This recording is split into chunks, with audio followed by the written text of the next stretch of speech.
Good morning mga kasaksi. This is Jem Jargi TV aka Organic. Don't panic, it's organic. Pasan to siya kabasan, it's Kevin dito sa Pangasinan. So,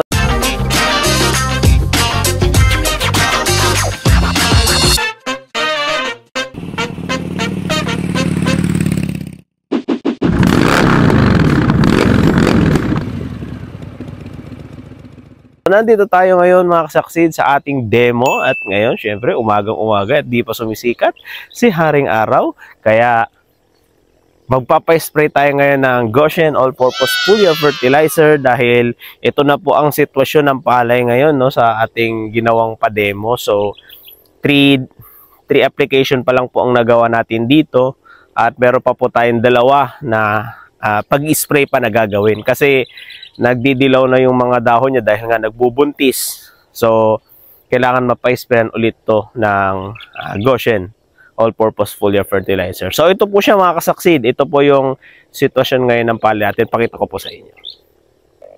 So, yan. Ito po mga kasaksid ang sitwasyon ngayon ng palay natin, ng ating pa-demo. So, medyo may naninilaw-nilaw pa po siya na, na dahon dahil lumabas na po kasi yung kanyang mga uhay. Ayan, yung kanyang mga palay. Ayan. Papansin nyo. So, yan. Ito naman yung katabi. Yung demo naman nila Marion ng DA. Ayan, ito naman yung demo nila. Ayan, nakalabas na. Ayan. So, ito, katabi naman yun sa atin. Yung demo naman natin. Pakita ko sa inyo yung ano niya. Difference. Mas matanda yung itong nasa kanan kila Ma'am Marion, mas matanda to ng 2 weeks ata, mga ganyan, mahigit kasi nauna kasi to. So pero ito naman, yan, ito na ngayon yung natin. Ganito itsura niya mga kasaksid. Tas makikita natin siguro after 5 days kung mag-green, mapapag-green niya itong dahon ng dahil nagbuntis kaya naging ganyan. Ayan. May mga gagamba po. Oh. Malaking tulong yung mga gagamba. Ayan mga kasaksid. Yung itsura niya.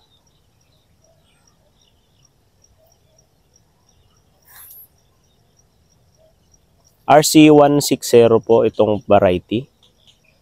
Okay. At hanggang doon. Ayan. Ayan.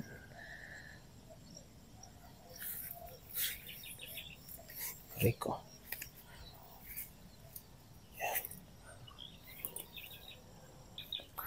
So sa ngayon nasa 61 days na po niya mga kasaksid, no? 61 days na po itong palay na to. At may sprayhan natin ng 61 days ngayon din, today din natin may sprayhan na ito.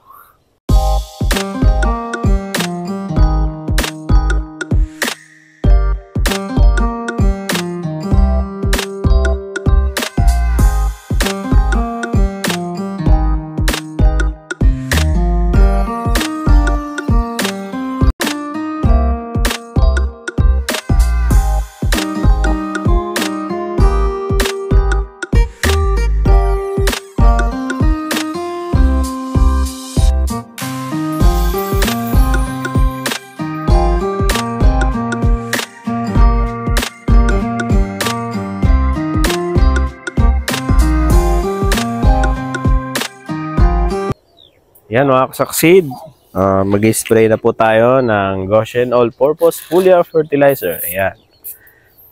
So, 61 days niya po ngayon at makikita natin kung ano yung magiging niya, kakaiba niya pag na na. Ayan, so ito po siya. Okay.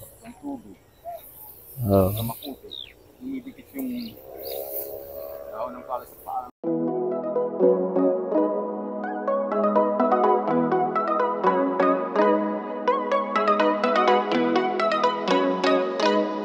So ito naman mga kasaksid, kagandahan naman nito. Pag nag-i-spray ka naman ng ganitong timing is yung dahon niya tsaka yung bunga niya talagang mailalabas niya kasi nangailangan pa siya ng ng nutrients. Dahil dito hindi pa masyado nakalabas din yung ibang niya. Pero lumabas na pero may hindi pa nakalabas. Kaya ayun yung nagagawa ng kasaksid, no. ng pag-i-spray natin para mailabas niya talaga hanggang batok talaga magkaroon talaga. Yun yung suporta naman na ginagawa niya. Kaya ang tawag nila dito vitamins eh. Sabi nga ni Sir Bulos, vitamins daw. Ayan. Para pampalakas ng ng palay. Ayan. Kaya nasusuportahan niya ang kasaksid. Yung kaya kung for example, nagtitipid kayo sa abono, ayan, pwede niyong gawin na suporta sa foliar. Yan yung gagawin niyo na lang kasaksid. Para mas makuha pa niya yung magandang butil na ilalabas niya mga kasaksid. Yan, so after nito, 72 days ang next spray namin ni Sir. At makikita natin yan kung magkano ilan ang kalalabasan nito pag naani sa 1,000 square meter. Yan. At syempre yan, may mga dilaw. Ganun daw talaga pag 160, talagang madilaw talaga yung niya, dahon niya. Dahil nilabas niya, lumabas na yung kanyang mga nagbuntis siya. No, kaya ganun yung niya. Pero tignan natin, pag na-sprayhan natin ng kasi pag naggumanda ulit yung dahon, talagang asahan nyo, mailalabas talaga ulit siya na Ibig sabihin, healthy siya. Tsaka, maganda yung pagkaka-green ng palay. Kaya, yun, magkakaroon siya ng kakaroon siya ng bunga hanggang batok. Ayan, ayun yung i-goal natin. Tignan natin kung pag na siya, nasa 80, 90 days, ganyan, mga 90 days, siguro. Ganon, mga kasaksi, 90 days. Kung yung batok, makikita mo na kasi nun kung talagang nakalabas yung batok niya. Kung may laman, yung batok mula sa dulo, sa batok hanggang sa dulo, yan ang maganda. Yan, kaya pina-spray natin kay Sir Roger. First time to ni Sir Roger na ganito. Sa ganito daw time nila. Pag ganito na kalalaki, hindi na sila nag-aabono, hindi na rin sila nag-spray ng kahit anong foliar. Depende na lang daw kung may insekto, ayan, nag-spray sila. Pero pag walang insekto daw, wala na, din na sila nag-spray ng ganito. So sa atin, sa technology naman natin, napapasubok sa kanya. Yun yung ini-sprayhan mo pa rin. Katulad nga rin, nangyari kila Pastor, mga kasaksid. Di ba? Kay Sir Bulos. Ini-spray nila hanggang 72 days yan. Talaga hindi nila kahit nakalabas na yan. Kasi, yan yung timing na kailangan talaga nila ng nutrients para makakuha pa ng mga butil. Ayan, para humaba pa ang kanyang uhay. Kaya ganun yung ginagawa nila. So yun, sa inyo mga kasaksid, ano ba yung ninyo, masasabi ninyo sa ating demo, ayan, dito sa sitwasyon ng palay 160. At ang nangyari pala dito, kasaksid, nung nagtanim daw pala, kaya di alam ni Sir kung ano yung mga distancing nito. Kaya may iba may lapit-lapit, may iba malalayo kasi yung nagtanim sila yung naghawak na ng distancing. Ay ang nangyari, syempre yung isa, kung dalawa sila o tatlo sila, yung isa nauuna, yung isa dahil gusto umabol, di hahabulin niya rin. Kaya sa kanya, mag-a-adjust siya ng medyo malalayo. Yung isa naman malalapit. Ganoon nangyari. Tapos yung pagtanim daw po nila, parang siya yung parang paganyan mga kasaksi. Di ba dapat ito yung ugat? Paganoon yung ugat, pataas ng ganon. So, nung itinanim, hindi nakabaon. Kaya, ang nangyari, naapektuhan yung palay. Kasi sa pagmamadali, yun din naman yung ni Sir na bakit ganun yung ginawa nila. Wala na, nakatanim na mga kasaksid. Kaya nung naitanim siya noon, mapapansin nyo nung pinakauna, medyo ganyan siya. Medyo pa ganyan siya. Yung ugat niya, dahil sa ganun. Mamaya, interview natin siya kung ano yung timing naman ng abono niya. Kasi may nagtatanong. So, yun yung about sa abono naman niya kasi, kasaksid, si Sir na. So, kung ano yung timing niya sa abono, kung ano yung ginagawa niya sa paglalagay niya ng abono. So, diskarte niya na yun. So, sa atin, sa pag-i-spray ng Goshen, yun lang yung binabantayan natin. Kung ano ba yung idadagdag niya sa ani ni Sir pag nakapag-spray na siya ng Goshen. Yun naman yung mahalaga. So, as of now, ayan, nakapagkwentuhan kami kanina ni Sir. So, bago sa kanila itong ganitong sistema na ginagawa natin. So, yun nga, siyempre, pag makita natin, malalaman natin dito dahil itong 1,000 square meter, ito lang yung ginawa nating demo, masundan natin yung 5 timing ng pag-i-spray. Ayan, mula nung una tayo, 7 days. Ayan, dot, 7 days dot. Sumunod natin yung 22 dot. Yung pang third natin, ito na po yung 40 dot na po niya. Yun yung third natin. Itong pang fourth natin, 60 dot. Okay, 60 dot na ang pang ano natin, fourth. So, pang fifth natin, yun na po yung 72 dot mga kasaksid. Yan, 5. Kahit 5 lang yun, kasaksid na matiming ano, makikita natin kung ano magiging resulta niyan. Malalaman natin dahil nasubukan na ng ibang mga farmer na matataas umani. At syempre yan, sila Pastora. Yan, si Pastora ang talagang nakuha na natin ng idea dito sa timing na ginagawa niya. So ginaya naman natin sa ibang mga farmers about sa pag-i-spray ng foliar. Ayun yung ano. And then dito kay Sir Bulos naman, titignan naman natin kung every 10 days naman mayroon tayo susubukan siguro every 10 days.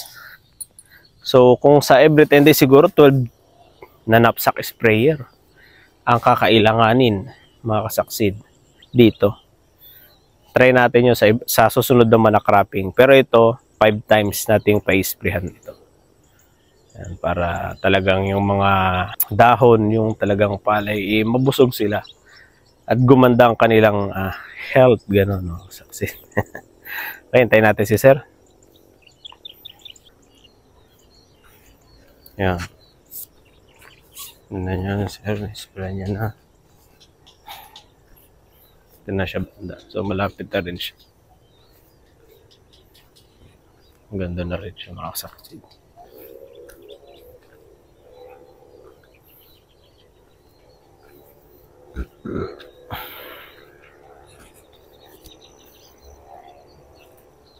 Mataas na siya, Sir, no? Taas na. Oo. Magipi siya, no, Sir? Magipi. Ano pala yung unang ano nyo dito, Sir? Yung unang abono nyo? Anong days? Ay, nung 7 days. Ay, 9 days. Oo. Anong abono yun, Sir? Ammonium sulfate lang. Isang bag, parang ganun, Sir, no? Ah, 2 bag. Tapos yung pangalawa, Sir, after 16 days. 16 days na niya. Okay. Ayun, Sir, ano naman yun? Anong abono naman yun, Sir?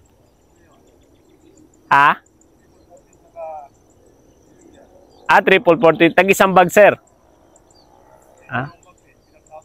Ay, 2 bag pinagalo. Okay.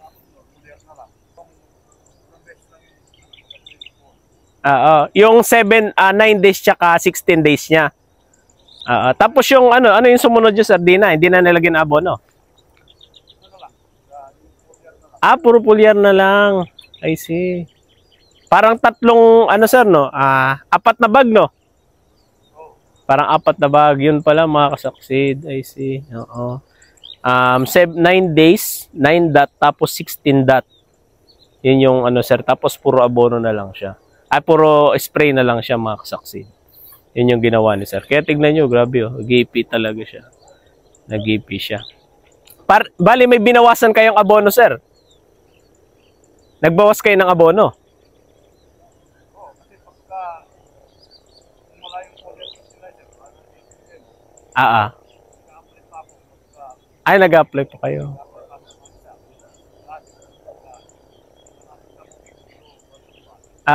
Ay, parang isa't kalating bag yung hindi nyo nailagay, parang ganon. Okay. Yun yung nabawas, isa't kalating bag. Sa yun, Sir, no? Sa isang lang yun, Sir. Ilan yung maano nun? Yung sa 1,000 yun o 2,000? 4,000 square meter. 4,000 square meter kasaksid. Yun yung nilalagay ni Sir na abono. 4 na bag tsaka. Okay. So yun po yung timing ni Sir at puro karamihan, foliar na, mga kasaksid. Goshen na po ang karamihan.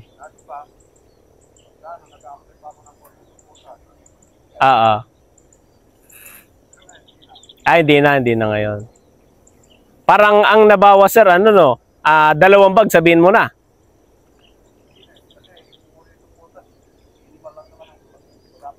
Minimal lang. Kaya isa't kalating bag lang. Isa't. Ay, kasama na. Ayun, mga kasaksi.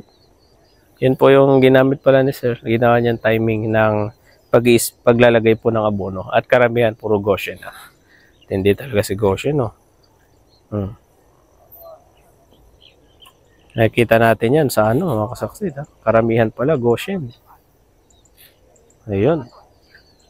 Mga kasaksid, at ayun po yung ating naging video. So abangan nyo na lang po, mga kasaksid, sa ating susunod na vlog na papakita. Siguro pipicturean ko na lang or bibidyohan ko sa after 3 or 5 days ng itong mula nung na-isprehan, mga kasaksid. So yun, maraming salamat.